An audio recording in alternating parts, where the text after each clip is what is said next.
За эрчим хүчний тухай хуулиар 100 кВт-аас дээш тусгай зөвшөөрөлтөө ийм уурын зууханд бол түүхэн нүүрс хэрэглэхийг зөвшөөрсөн. Бид маань түүхэн нүүрсийг одоо бид галт тэргээр тээвэрлээд тэгээд толгойд амгалангийн өртөөн дээр буулгаад тэгээд тэндээсээ цааш ачаад тэгээ энэ төргийа гэдэг асуудлыг л тавиад байгаа.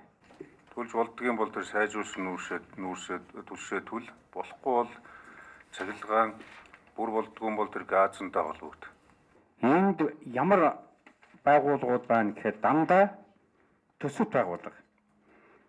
33 цэцэрлэг, 45 сургууль, 7 эмнэлэг, 8 хороо, 4 цагдаагийн байр, 8 хор хөнгийн байр, 7 зэргийн анги нэгтгэл, 50% ишилгээд нийт 162 объект, 20 орон сууцны барилга, 3,000 айл өрхийн нүүрсний асуудал болчиход байгаа.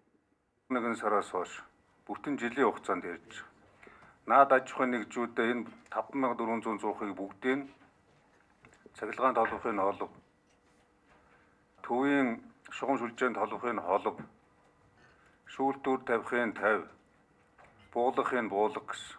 Та хэд ажилласан, тэгтээ дутуу ажилласан. Энтэй холбогдуулаад дахиад хэлэхэд энэ Гантмөр дарга бас захирамжийн одоо төсөл энэ оруулж 2020 оны 10 дугаар сарын 1-ээс хойш Улаанбаатар хотын нутаг дэвсгэрт том, жижиг, дунд, бага оврын нэгч уурын зуухыг түүхийн нүүрс шүүлтүүртэй ажиллуулахгүй, шүүлтүүр байсан ч гэсэн